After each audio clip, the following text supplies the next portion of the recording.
The BFG Chapter 9, The Blood Bottler.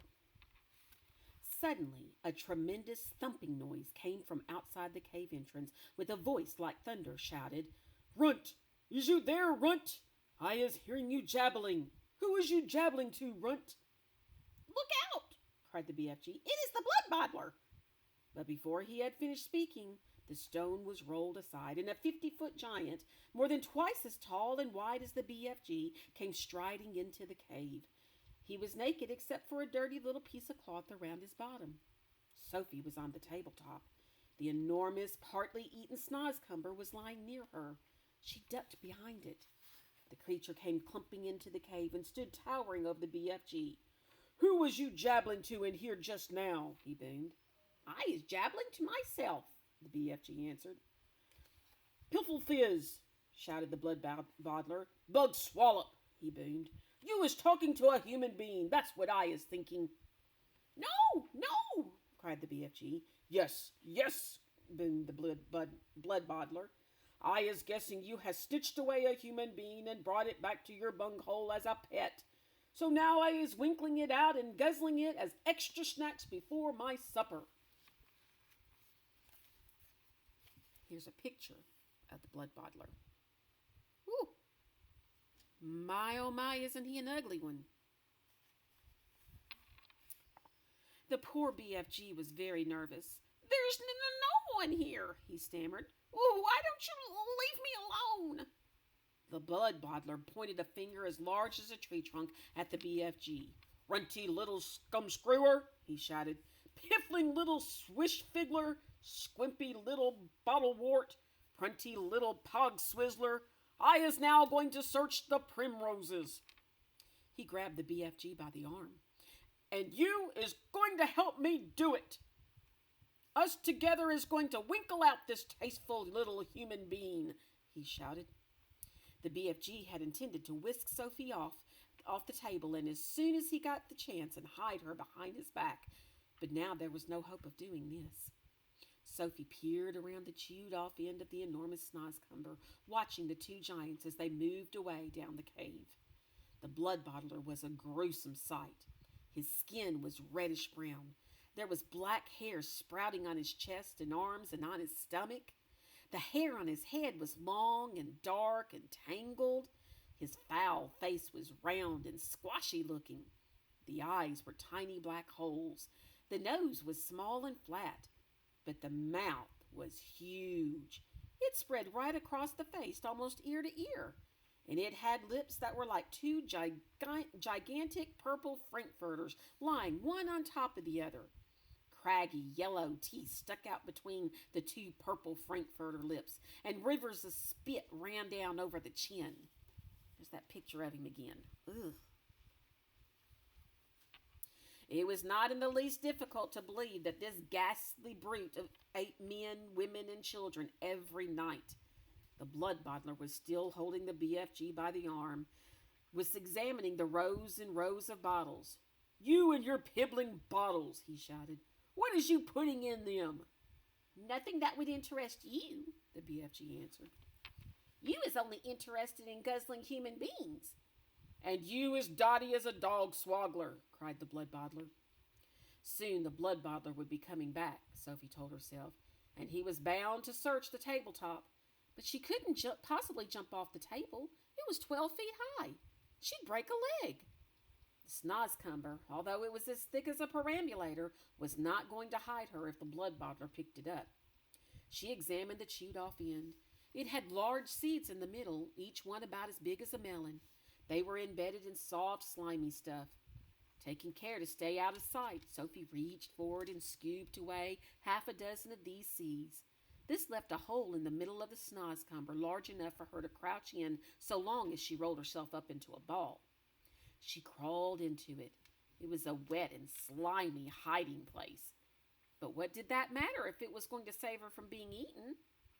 The blood bottler and the BFG were coming back towards the table now. The BFG was nearly fainting with fear. Any moment, he was telling himself, Sophie would be discovered and eaten. Suddenly, the blood bottler grabbed the half-eaten snozzcumber.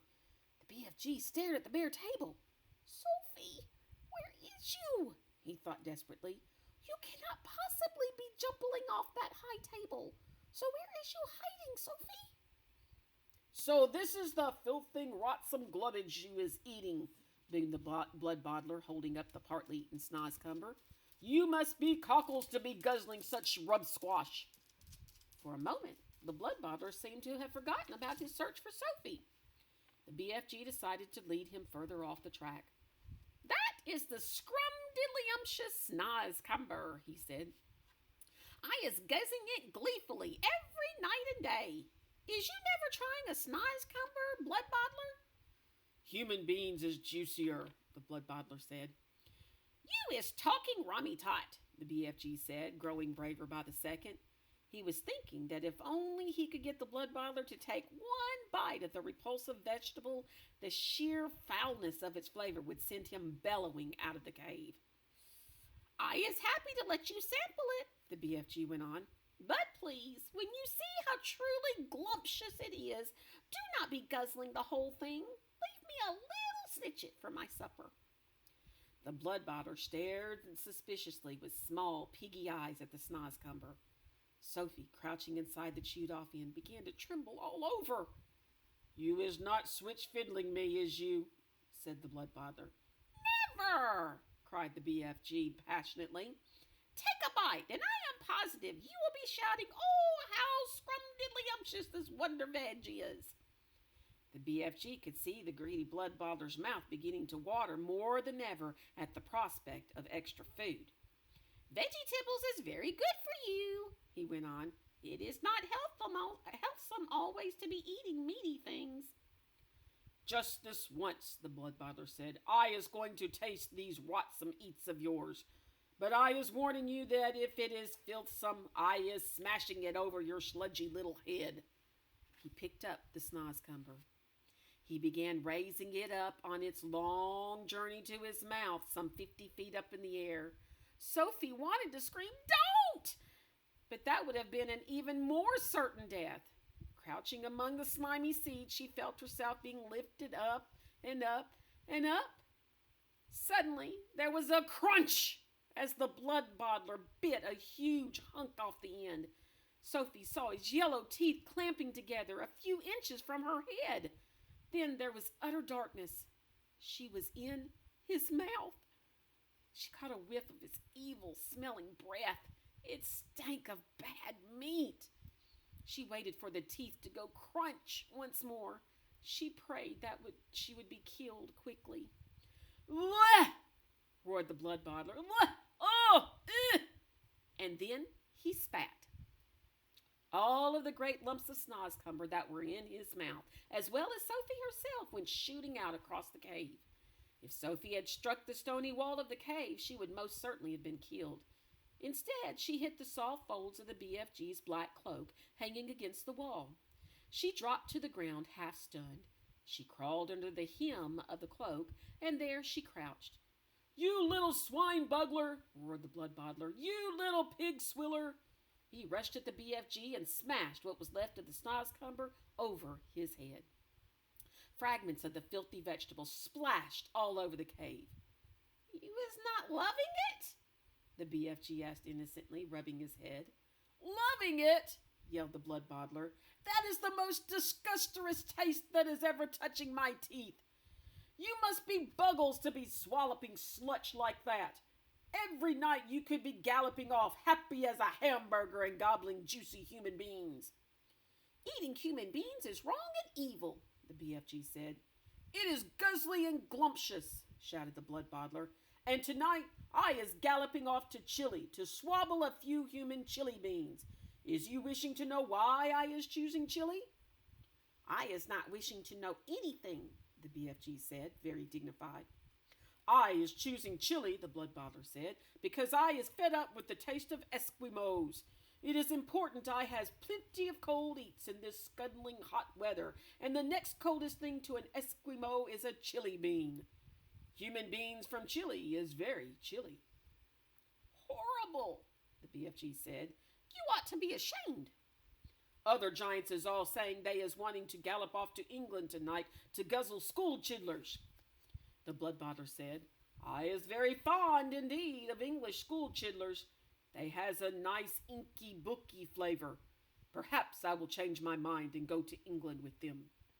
You is disgusting, the BFG said.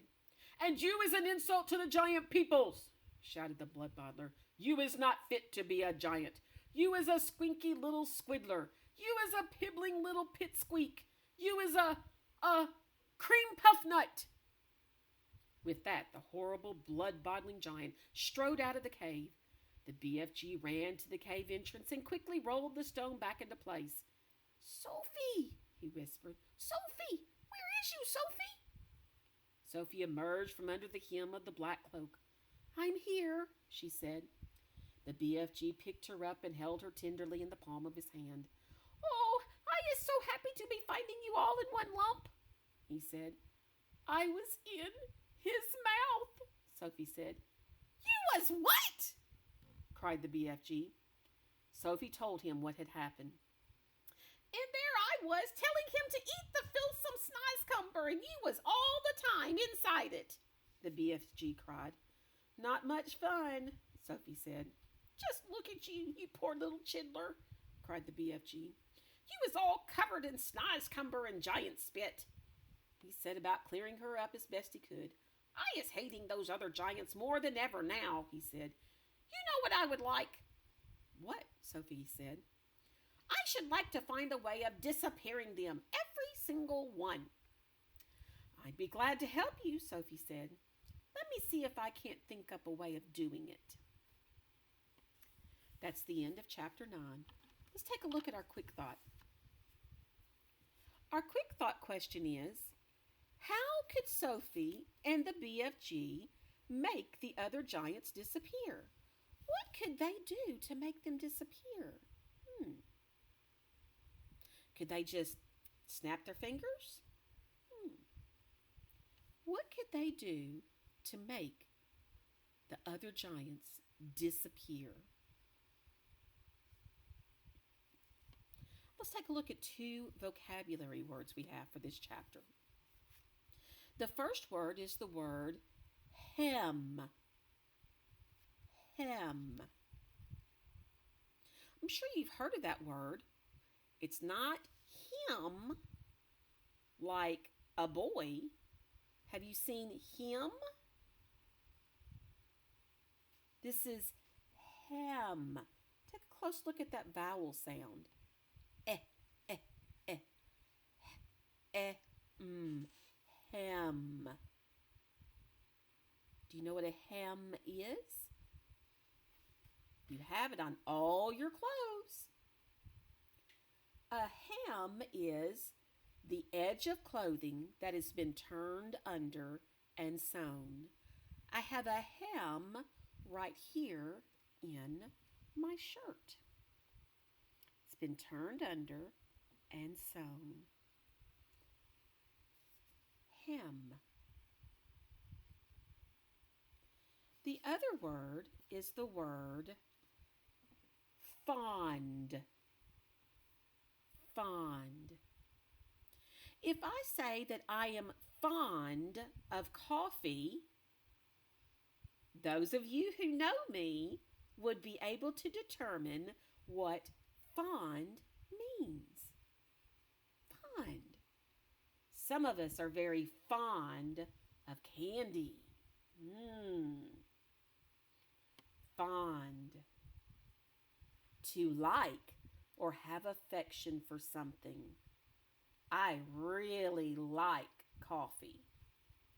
I am very fond of coffee. Our quick thought again is, how could Sophie and the BFG make the other giants disappear? Wouldn't that solve the problems? How could they make them disappear? I want you to think on that. And then our 2 vocabulary words are hem.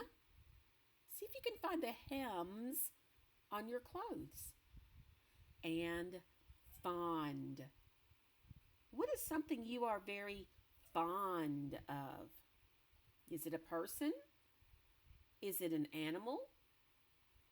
Is it a food?